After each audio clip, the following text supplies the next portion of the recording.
आज का हमारा टॉपिक है सिमेंटिक सर्च। तो आइए समझते हैं कि सिमेंटिक सर्च क्या होता है। सिमेंटिक सर्च एक सर्च एल्गोरिथम है जो कि यूज़र की क्वेरी को समझने के लिए आर्टिफिशियल इंटेलिजेंस और नेचुरल लैंग्वेज प्रोसेसिंग का यूज़ करता है। इसको यूज़ करके सर्च इंजन यूज़र के इंटेंट को समझकर रेलिवेंट रिजल्ट्स प्रोवाइड करता है।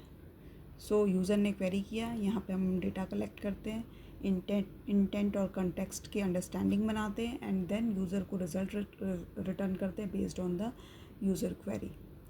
यहाँ पे इसका फोकस इंटेंट एंड कंटेक्स्ट पे समझने पे होता है और सिर्फ मेयरली कीवर्ड्स को मैच करके ये रिज़ल्ट्स रिटर्न नहीं करता है। अगर हम एग्ज़ाम्पल की बात करें सिमेंटिक सर्च का कहाँ कहाँ यूज़ होता है, तो गूगल और बिंज जैसी सर्च इंजन्स जो होती हैं वहाँ पे हम सिमेंटिक सर्च का यूज़ कर रहे हैं और Q&A सिस्टम में यूज़ हो रहा है, इंफॉर्मेशन रिट्रीवल सिस्टम में यूज़ होता है। ये तो हुआ सिमेंटिक सर्च। आइए अब देखते हैं कि इसकी ओवरऑल पाइपलाइन कैसे है। यहाँ पर डेटा कलेक्शन है, यूज़र ने जो भी क्वेरी इनपुट की यहाँ पे हमने कलेक्ट किया है एंड वो क्वेरी जो है सेंटेंसेस के फॉर्मेट में हो सकती है। नेक्स्ट हमारा जो ब्लॉक है NPU NLU का, natural language processing and natural language understanding का है। इसमें इस ब्लॉक के अंदर जो है हम सेंटेंस और डॉक्यूमेंट्स को टोकनाइज़ करते हैं। टोकनाइजेशन से मतलब है कि हम सेंटेंसेस को ब्रेक करते हैं डिस्टिंक्ट वर्ड्स में एंड टोकन्स में। इसके बाद जो हमारा नेक्स्ट प्रोसेसिंग होती है वो NER होती है, नेम्ड एंटिटी रिकॉग्निशन। इसको यूज़ करके हम आइडेंटिफाई करते हैं स्पेसिफिक नेम्स और and other entities in text. Just for example अगर आई से कि I am working in Microsoft, तो यहाँ पे Microsoft will be recognised as a company name. और लेट्स से कि Maria is learning vector database, यहाँ पे Maria is identified as a person name and vector database as a database name. तो ये NER के आपको मैं कुछ एग्जांपल्स बताए कि कैसे यूज़ होता है इसका। And the next one is the part of speech tagging, POS, part of speech tagging. इसका यूज़ किया जाता है डिफ्रेंशिएट करने के लिए दो वर्ड्स जो कि सिमिलर टाइप के हों। जैसे कि फॉर एग्ज़ाम्पल अगर हम कहें वेव एंड वेविंग, तो एक तरीके से both are verbs in different forms. Part of speech tagging का यूज़ यहाँ पे किया जाता है। इसके बाद जो हमारा नेक्स्ट ब्लॉक है वो सिमेंटिक मॉडल का है। तो सिमेंटिक मॉडल जो है इसके दो मेजर ब्लॉक्स हैं, एक तो वर्ड एम्बेडिंग एंड एक ट्रांसफॉर्मर मॉडल। तो वर्ड एम्बेडिंग में हम word to vector, glove, ELMO, fast text, इनमें से किसी का भी यूज़ कर सकते हैं based on our requirement. And transformers में आजकल जो चल रहे हैं BERT, RoBERTa, GPT, transformer, XLNet. इनमें से कोई भी आप ट्रांसफॉर्मर यूज़ करके अपनी सिमेंटिक सर्च के लिए पाइपलाइन बना सकते हैं।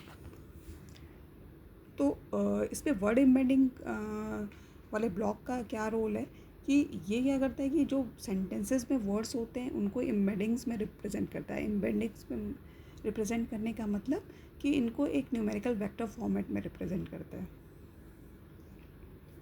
एंड ट्रांसफॉर्मर्स का क्या रोल है कि वर्ड्स के सेंटेंसेस के जो वर्ड्स हैं उनमें आपस में एक डीपर मीनिंग इस्टेब्लिश करना, एक कनेक्शन इस्टेब्लिश करना।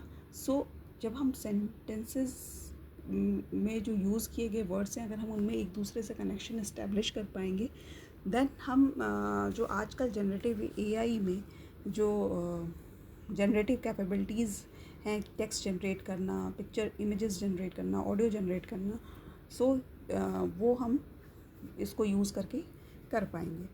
एंड प्रिडिक्ट करना, नेक्स्ट वर्ड प्रिडिक्ट करना, सेंटेंस कंप्लीट करना, ये सारी जो फीचर्स हैं हम यूजिंग ट्रांसफॉर्मर्स हम अचीव करते हैं, जो कि ट्रांसफॉर्मर्स का self attention and cross attention concept है, उसको यूटिलाइज़ करके हम ये अचीव कर पाते हैं।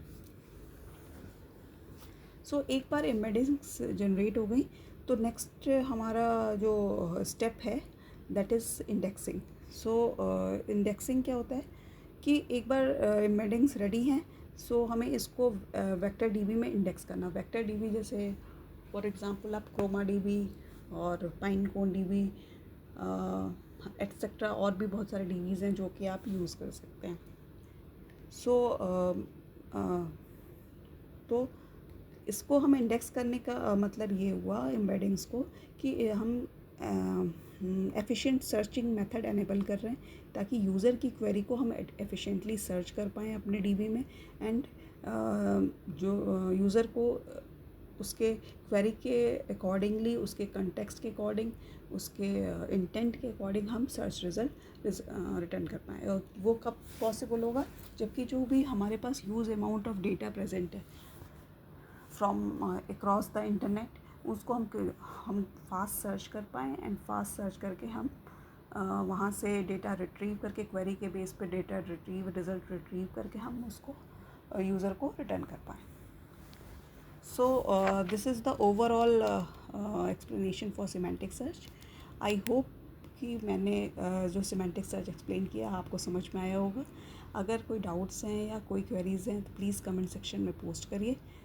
Thank you for watching the video. Do press the subscribe button.